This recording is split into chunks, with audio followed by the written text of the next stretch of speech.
na naman ang AC mga boss, oh. Kaya ang butas niya. Laki, oh. May tinatamaan yan. Ayan.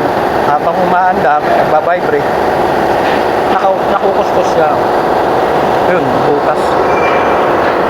So, ito, bakal yata.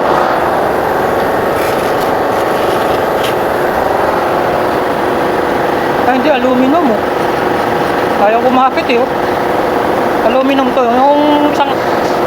Yung kahapon, ginawa ko, bakal. Ito, aluminum. Ayaw kumapit, mga boss. Uy. Tingnan nyo pagbakal ko. Oh. Nakakapit. Magnet yan, eh.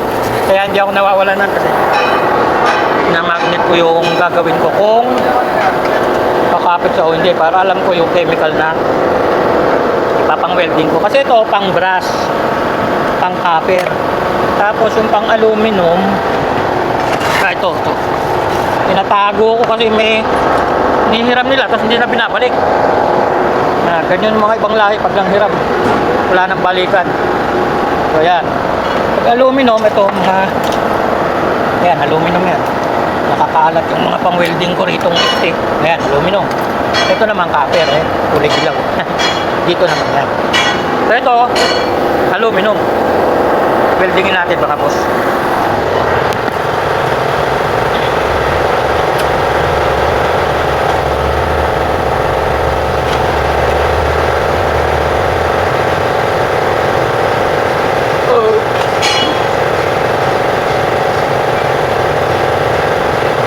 Yan o. Dali lang naman welding ito eh.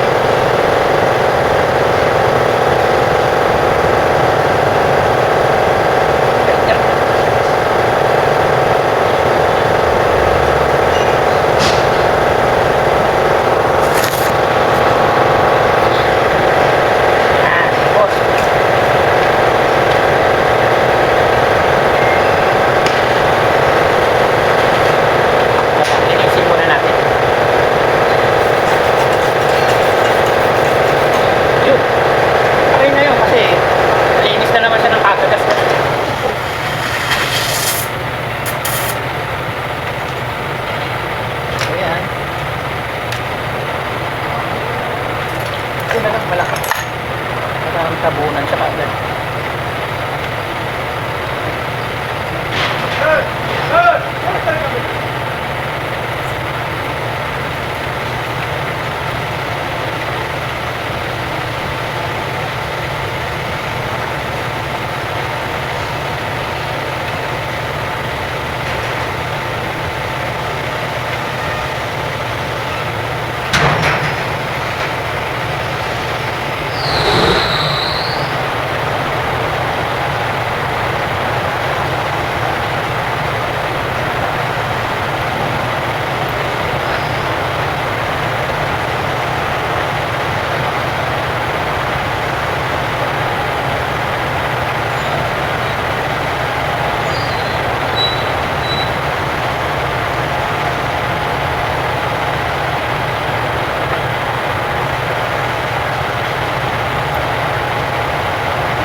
So yun, tapos na mga boss.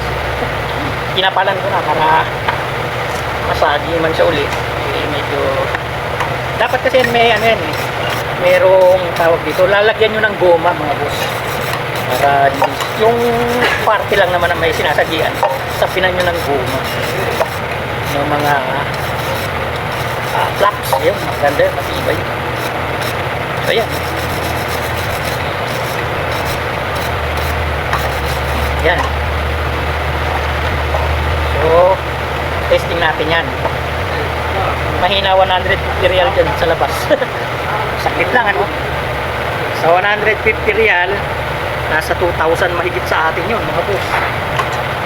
Sa peso. So, sakit lang ginawa. So, ayan mga boss. Kaya kapag may butas yung mga hose nyo sa AC line, fuel line, pwede nyong ipa-welding mga boss. Huwag kayong bibili kaagad-agad ng bago. Okay?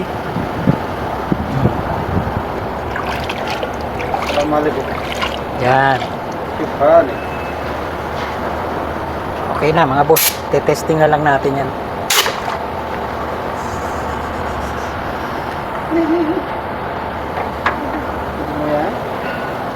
Hanap lang ako mga boss ng ano, ng goma. Sasaraduhan natin yan para lumabas yung butas kapag tinesting ko ha. Update ko na lang kayo. Inuuha na mga boss. Pero tinesting ko. Yung driver kasi nagpunta rito. Siguro may biyahe. Ano kasi yun eh. Sa truck ng diesel tanker mga boss. Yung naghahakot ng diesel sa mga site. Doon nakakabit yung pipe yun para sa AC. Sa AC niya eh mainit kasi ngayon dito kaya nagrereklamo yung mga driver kapag mainit yung aircon nila eh labas talaga yung freon doon, ang laki ng butas eh. Kaya pinagawa niya. Ayaw nga madali kasi may biyahe pa siya. Pa siya ng site pag-deliver ng diesel doon sa mga equipment namin. So ganun lang mga boss. I hope na kahit paano nakakuha kayo ng idea doon sa pinakita kong video. Maraming salamat sa makakapanood.